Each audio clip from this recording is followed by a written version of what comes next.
Hataw kung hataw ang mga estudyanteng Kalahok sa isinagawang Grand Street Dancing Competition sa Bayan ng Pugo bilang isa sa highlight ng 6th Tinongbo Festival. Suot ang kanilang malikhaing kasuotan at naglalakihang mga props. Pumarada ang mga ito mula sa kahabaan ng Barangay Cares hanggang sa municipal grounds.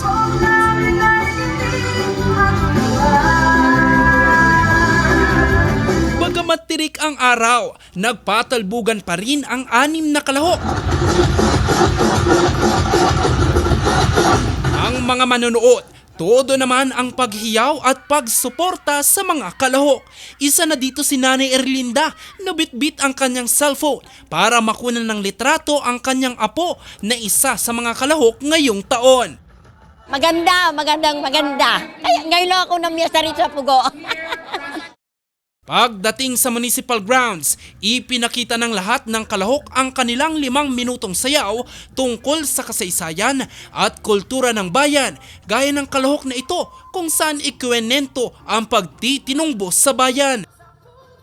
Inabahan po namin. Pero nung mga nakaraan po kasi hindi po nangyari po kasi sa pandemic. Magaling po silang lahat. Magagaling po. Ang mga kalahok naman mula Pugo Catholic School, ibinida ang ilang tourist attraction sa bayan, gaya ng ilog ng Tapwakan na sagana sa iba't ibang lamang tubig. Sa huli, itinanghal na second runner-up ang mga kalahok mula Mawaswas National High School. First runner-up naman ang San Luis National High School.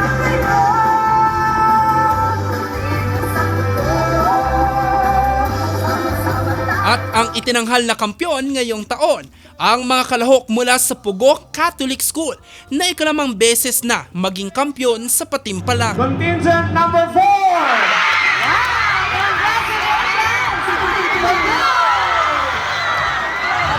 Sobrang saya po namin ngayon na makita na yung pinaghirapan, yung effort po ng mga students namin.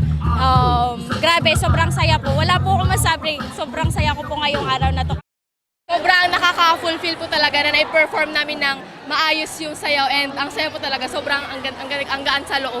Nakaka-proud po kasi nire-represent namin hindi lang kami kundi yung buong school namin. Yung pagbabalik po ng street dancing after 2 years, 3 years, and sobrang talagang na-feel namin yung excitement ng pagpe-perform ulit.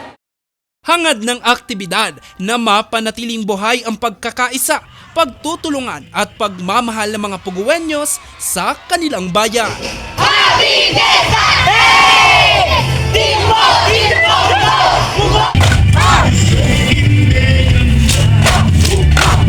Jose Robert Ivitor para sa Luzon Headlines.